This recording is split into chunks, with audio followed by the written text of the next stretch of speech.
This week on Inside Scoop, the Democrats try to look to the future, but are they too haunted by the past? What's going on with the Democrats' focus on Kilmar, Abrego, Garcia? Trump versus Harvard University, the pros and cons of the administration's higher education push? And Bill Maher goes to the White House. Liberals freak out over dinner with Trump.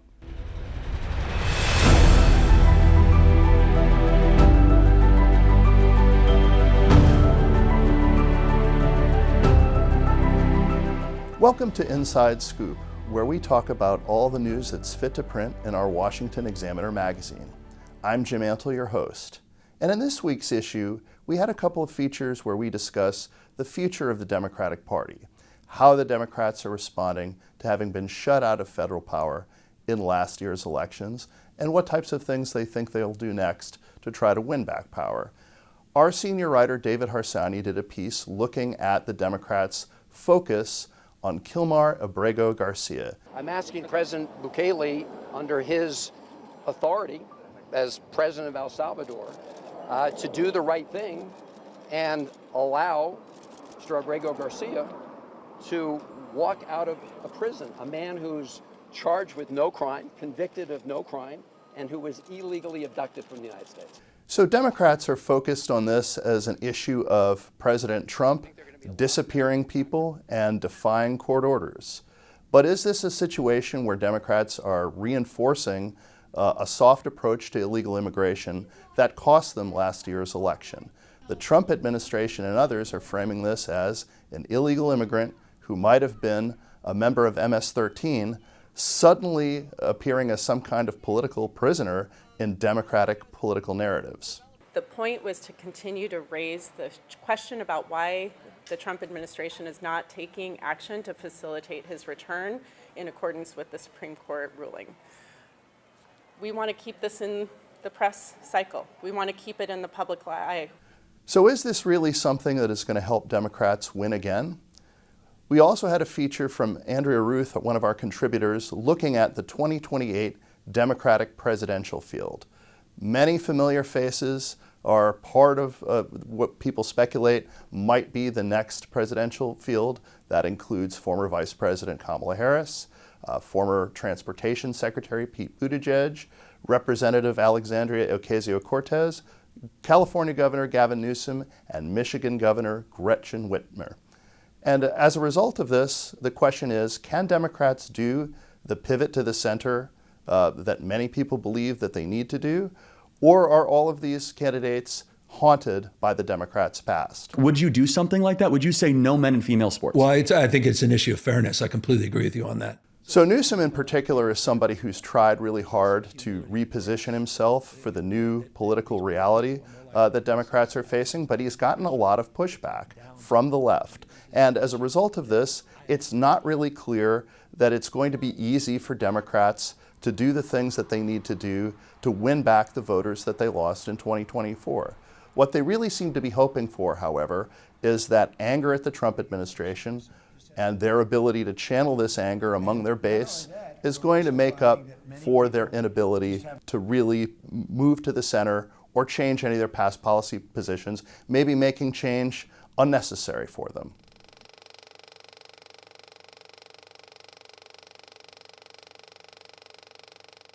Also in this week's magazine, we have a cover story looking at the Trump administration's fight with Harvard University. It's part of a bigger battle involving elite higher education institutions, civil rights law, and federal funding. And joining me today to discuss this is our editor-in-chief, Hugo Gurdon. And Hugo, let's talk a little bit about why this was such an important issue for us to focus on in this week's magazine. It was important, Jim, because the Trump administration is set up against a number of elite universities. Part of what the Trump administration is trying to do is to bring universities into line, not necessarily with particular policies, but to restore their credibility.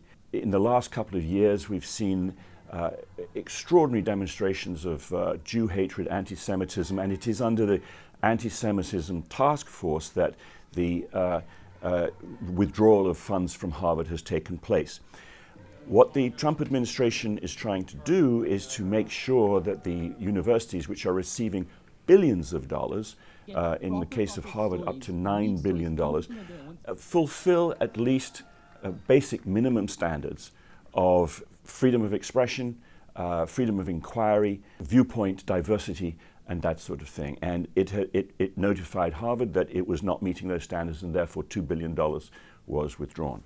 So interestingly enough, these are the sorts of mechanisms that the federal government under Democratic presidents have often used to deal with sort of conservative-leaning institutions, right, or what they think are illiberal tendencies in these types of schools. Well, this is one of the remarkable things about what the Trump administration is doing, is that it is essentially replicated the procedures that the Obama administration sought to impose. In 2011, President Obama sent a notorious Dear Colleagues letter, which essentially was said to be guidance, but produced the threat of withdrawal of funds from universities that didn't abide by what the Obama administration wanted on gender politics, matters of sexual assault, etc.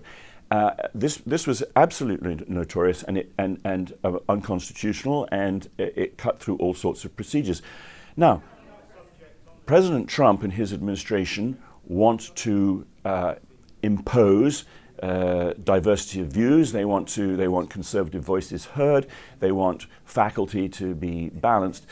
But as with many things that the Trump administration is doing, it thinks that it needs to operate or move at such speed that it's willing to break things and then try and mend them later. And what it has done is cut through the proper procedures. It's probably going to lose some of these cases because there are certain ways in which money can be withdrawn.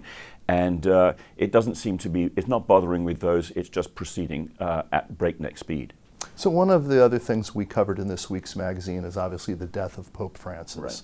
Talk a little bit about how we chose to talk about his death and also what's next for the Catholic Church. I think one of the things, Jim, about they're probably, in someone's normal lifespan, there may be 6 or 7 popes, 5 or 6 perhaps.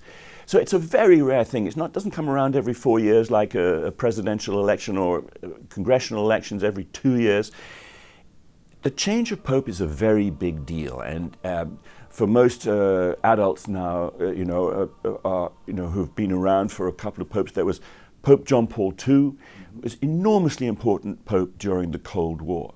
And then there was Benedict, and there's been Francis. Each of them were in office for more than a decade, and popes are the spiritual leaders of a church of 1.4 billion people, which is perhaps 18% of the world's population. They have outsized influence, and they have, over the course of the last 2 or 3 papacies, had very strong kind of political implications, global ideological implications.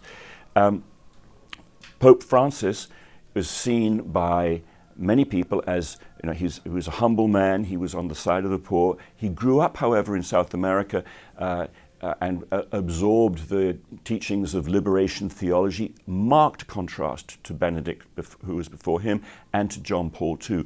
And the church is now divided between those who want a more liberalized church and who indeed have thought that they might get more liberalized doctrine on matters of abortion and gay marriage and that sort of thing, and what has been referred to as dynamic orthodoxy, which is much more conservative and which has actually proved a great deal more popular with young Catholics and has been filling churches in the United States in particular. So the choice of Pope and the guidance that the Pope and the Vatican give to 1.4 billion people is enormously important to governments all over the world, and it doesn't set up beyond the Catholic Church. Beyond the Catholic Church. It doesn't set up exactly in the sort of left-right paradigm that American politics does, but it fits to an extent that makes governments really pay attention to what's happening. Thank you, Hugo. Thank you. Please read all these stories in our Washington Examiner magazine.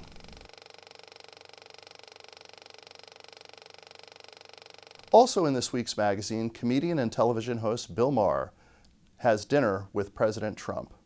Our Amy Delora reports on liberals freaking out to see one of their own dining with the president. I'd like to give you my book report on my visit to the White House. Bill Maher, a comedian who has spent a decade roasting President Trump. Donald Trump is a malignant narcissist because he was incapable of telling the truth. Broke bread with the 47th president. Kid Rock and UFC boss Dana White round out the crew. Maher asked Trump to sign a list of 60 insults he hurled at the comedian. Which he did. The self-proclaimed old-school liberal walked away with a stack of MAGA hats and a confession. I never felt I had to walk on eggshells around him. And honestly, I voted for Clinton and Obama, but I would never feel comfortable talking to them the way I was able to talk with Donald Trump. That's just how it went down. Make of it what you will. Maher is a known Biden apologist. I would vote for his head in a jar of blue liquid over Donald Trump. So when Maher admitted the guy he met isn't the unhinged caricature he's been skewering on HBO's Real Time for years, liberals cried betrayal. The far left hates me because I went to the White House and said, well, privately, Trump's different. While Maher's disdain for Trump predates the presidency, over the past 5 years, Maher has turned his fire on the woke left. He has taken aim at transgender issues, opposing biological men in women's sports. Pretending that male and female athletes are somehow peers. They're not. And questioning the left's embrace of gender ideology. Maybe childhood makes you sad sometimes, and there are other solutions besides hand me the dick saw. He has praised Trump's decision to dismantle the Department of Education. I don't know what it does, except take money. It's sort of a middleman. It doesn't like run classrooms or do stuff like that. Called for tougher border security. Well, Democrats can say they weren't for open borders, but it sure looks like someone left the gate unlocked. Supported Israel's military actions in Gaza. Calling Jews colonizers in Israel is like calling Native Americans colonizers here. It's ridiculous. And condemned calls to defund the police. The Democrats' Achilles heel, common sense. Common sense. He has also opened his show and podcast to right-wing figures like Steve Bannon and Charlie Kirk, the Turning Point USA founder. True, you had more moral courage than pastors that I know that went along with the woke crazy train, and you deserve credit for that because it was of high cost. So why did Maher, the Trump-slaying comedian, accept an invitation to dine with the president? I had dinner with President Trump, a dinner that was set up by my friend Kid Rock, because we share a belief that there's got to be something better than hurling insults from 3,000 miles away. Liberals accused him of normalizing Trump. Washington Post columnist Leon Garcia said Maher got played. Democratic strategist James Carville chastised him. I would defend Bill Maher to this extent. I think he's a supremely naive man. On X, commentator Wajahat Ali fumed, saying Trump used you like a fiddle. Conservatives, meanwhile, gloated. Colin Rugg posting, quote, Bill Maher says he was completely wrong about Trump. Kid Rock told Fox and Friends he and Trump were impressed with how the meeting went. It just meant it blew my mind. It was right. I was very, very proud. The saga took a dark turn when Larry David, Maher's longtime friend and fellow comedian, published a scathing op-ed in the New York Times titled My Dinner with Adolf. In the satirical piece, David imagined dining with Hitler in 1939, marveling at his pleasant demeanor and beautiful art stolen from Jewish homes. The piece never named Maher, but it was a clear jab mocking him. Maher was not impressed. I mean, this wasn't, my favorite moment of our friendship, but, to use the Hitler thing, first of all, I just think it's kind of insulting to 6 million dead Jews. The Maher-Trump truce could signify a broader shift among centrists and independents who are becoming increasingly alienated by the left's wokeisms. The one thing we did learn from Mr. Maher Goes to Washington is the fastest way to get condemnation from the left is the willingness to just have a simple conversation. Back to you, Jim. Thanks, Amy. You can read this and all the other stories mentioned today in Washington Examiner magazine. Thanks for watching Inside Scoop. I'm Jim Antle, your host. Catch you next time.